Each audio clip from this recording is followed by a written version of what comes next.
humura turi kumwe n'Imana, witinya. Ijambo ry'Imana yavuze ngo witinya, humura ntupfa. Ni ukuri birahari, ibiteye ubwoba byo birahari, ntibizabura no kuboneka. Turi mu isi ariko ntitwemerewe gutinya, kubera ko dufite umwana uduhagarikiye kandi ubirusha imbaraga ibyo byose. Imana ishimwe cyane. Ntabwo Imana ijya itanga ibintu itabasha kuzasohoza. Hari benshi bajya batanga inka mu bukwe ariko zikarangirira aho ngaho. Ntabwo Imana ariko imeze.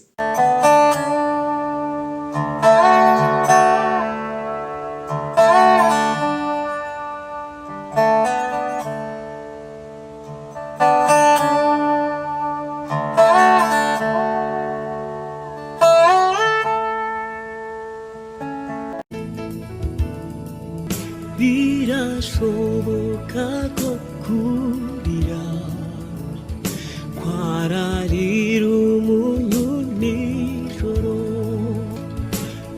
nyamara mu gitondo impundu zikavuga. Mutima ubabaye hora. Yesu ashimwe bene data, turabasuje mu izina rya Yesu. Amahoro y'Imana n'abane namwe. Amazina yanjye ni Ishimwe Eric. Yesu bwa mbere tubanye hano kuri Metano ya TVA.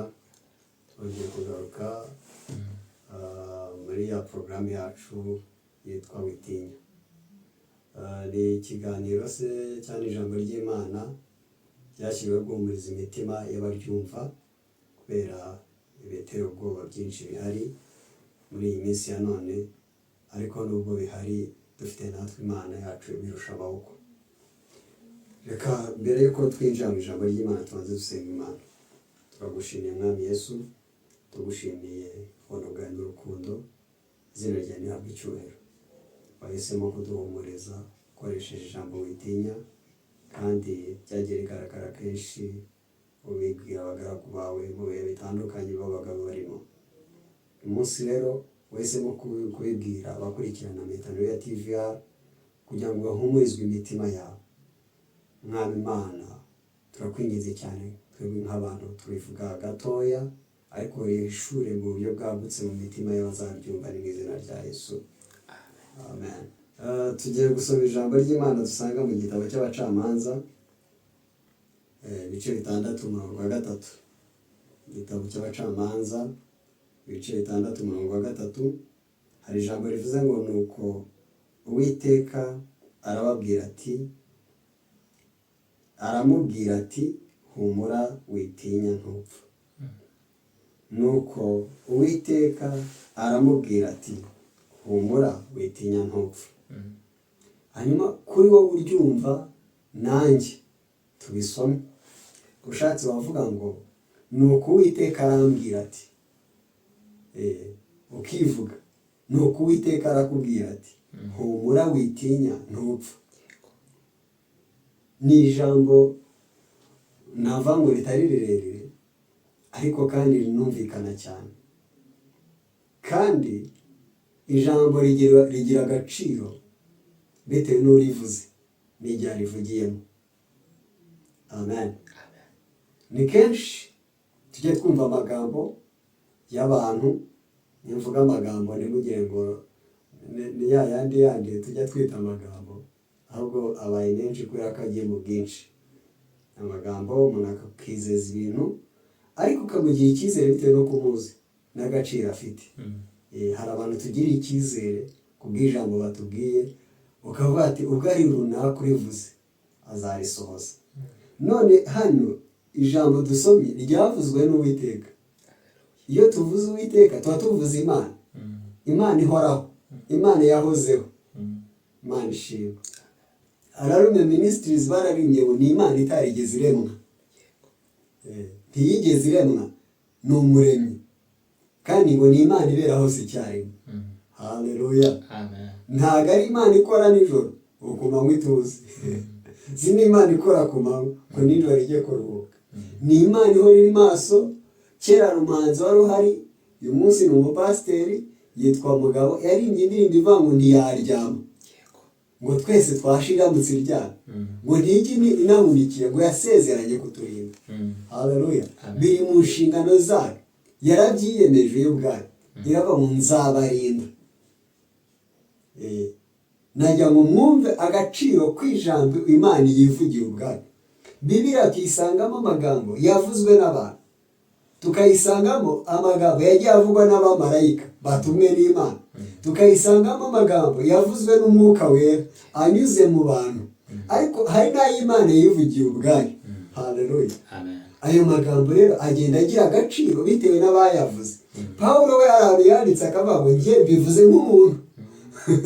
Nimubisoma mubyitondere kuko ari njye Pawulo ugize ute ubivuze, ariko ijambo Imana ivuze nta attention igomba kuzaho, nta kwitonda, nta no kugenekereza ngo ushyiremo ubwenge na filozofi nyinshi. Ijambo Imana yavuze rikomeza kuba ari ijambo rikomeye ry'imbaraga, rigira ubutware, ntirigira igihe oya. Haleluya. Amen. Imana ishimwe cyane. Gahunda yacu y'iki kiganiro ni ukubwira abantu ijambo Imana idushyize ku mutima ngo ntibatinye. Haleluya. Ntimutinye, ntimukuke umutima.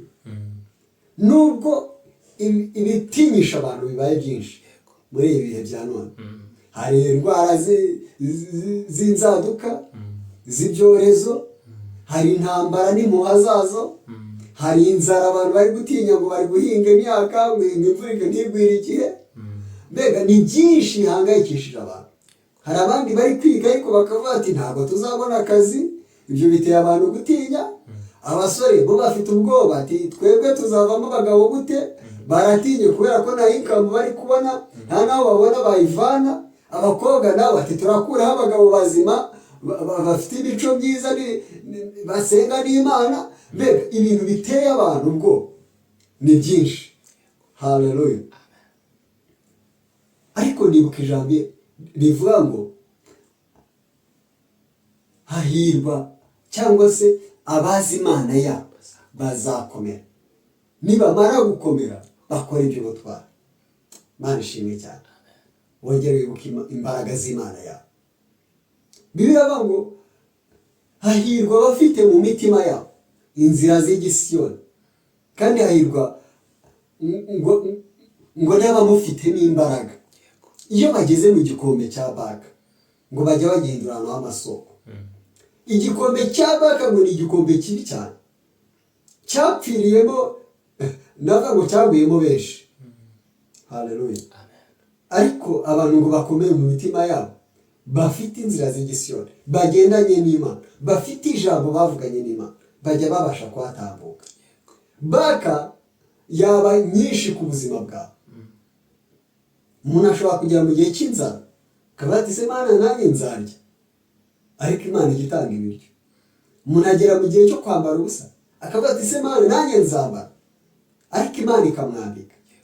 Umuntu ashobora kugera mu gihe ari umunyeshuri minerivare ikabura, ariko yaravuganye n'Imana ikavuga mwana wanjye uziga. Imana ikurikirana iryo jambo. Haleluya. Wongere wibuke icyo Imana yavuganye na nicyo gifite agaciro. Bibiliya yatubwiye ngo nuko Uwiteka aramubwira ati, nuko Uwiteka arambwira ati humura witinya ntupfa. Haleluya. Imana ishimwe cyane. Iri ni ijambo Imana yabwiye Gideon irimubwira. Ntekereza ko nawe yari afite ubwoba kubera ko ibintu Imana yari imuhagurikishirije gukora byari birenze imyitozo yakoze ya gisirikare. Ntekereza ko yari nta ntayo yakoze, byari birenze amashuri yize, byari birenze ubutwari avugwaho, byari birenze n'ibyo yatekerezaga, byari birenze n'umuryango yavukagamo, kuko Imana imusanga yirondoye yivuga ibisego igihe wa runaka no kwa runaka. Imana ishimwe. Nawe ngo Yohana niwe wabyanditse mu butumwa bwiza avuga ngo iyo umuntu ari muri Kristo Yesu aba ahindutse icyaremwe gishya. Imana ishimwe cyane. Haleluya. Ngo kandi kwizera izina rya Yesu tukamwemera biduhesha ubushobozi bwo kuba abana b'Imana. Haleluya.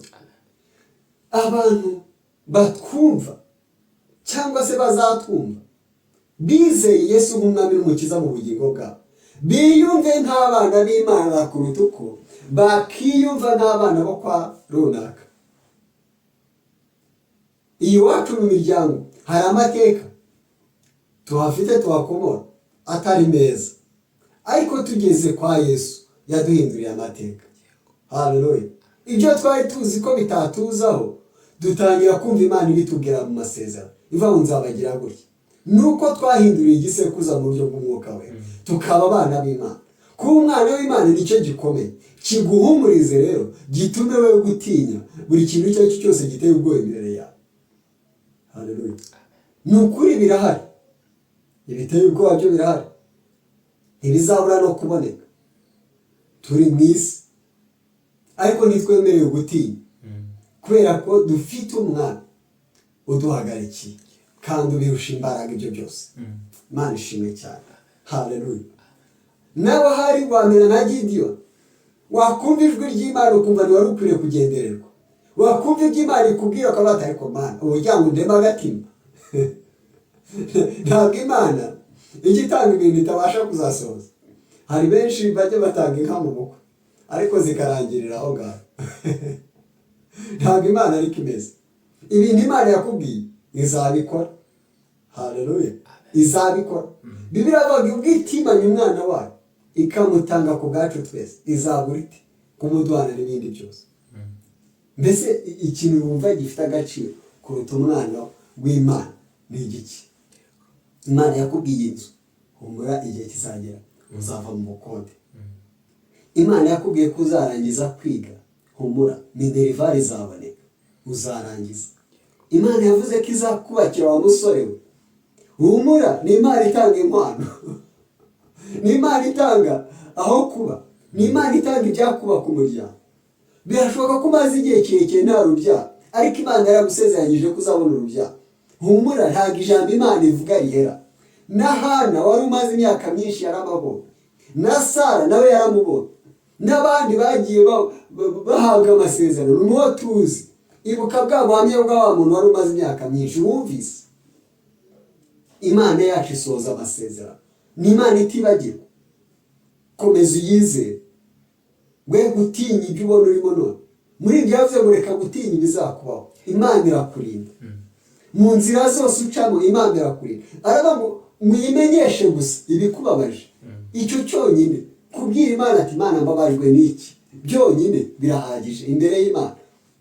Ibintu bihari Imana izabikora. Haleluya. Wibura kwizera, umaze imyaka myinshi usenga, ariko ikibazo kimwe kiragucogoje. Oya, witinya, humura, Imana iri mu ruhande rwawe kandi izigera ikurekura. Iyo abanye na Gideyoni akanesha Abamidiyani, mu Bisirayeli agatahamo insinzi, bakaririmba indirimbo zo gushima, humura nawe iwawe hazataha indirimbo z'amashimwe. Baririmbyi bamwe baravuze ngo zaburi yanjye, ngo hari zaburi ya Dawidi, hakaba zaburi ya Mose, hakaba zaburi ya bene Asafu, hakaba iya bene Kora. Ariko nawe igihe gishobora kugera ukagira zaburi yawe. Amen. Bivuze ngo ukagira amashimwe yawe ku giti cyawe, ukagira ibihamya bihamiriza abantu ko Imana wasenze wizeye ari Imana ikomeye.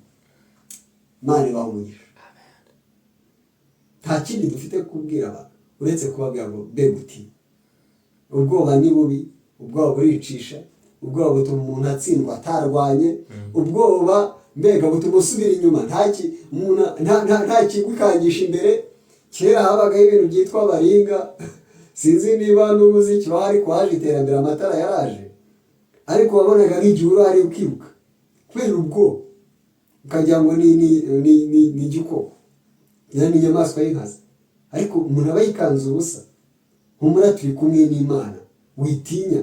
Ijambo ry'Imana yavuze ngo witinya, humura, ntupfa. Nubwo uburwayi bukugeze kure, ariko humura, imbaraga z'Imana ziracyakiza, imbaraga z'Imana ziracyakora, imbaraga z'Imana ziracyagaragara mu bera. Imana yo mu ijuru ibaho umugisha, mukomeze gukomera. Birashoboka ko wanabuze n'abantu, abandi bari gutinya ngo abantu bari gupfa, ariko nta gihe abantu batapfuye, nta nubwo bazarekera gupfa, ahubwo buri wese igihe kigeze cye aragenda. Haleluya. Ariko ijambo ry'Imana rizatubeshaho. Yesu yaravuze ngo unyizera naho wazongera abeho. Byari bisobanuye iki?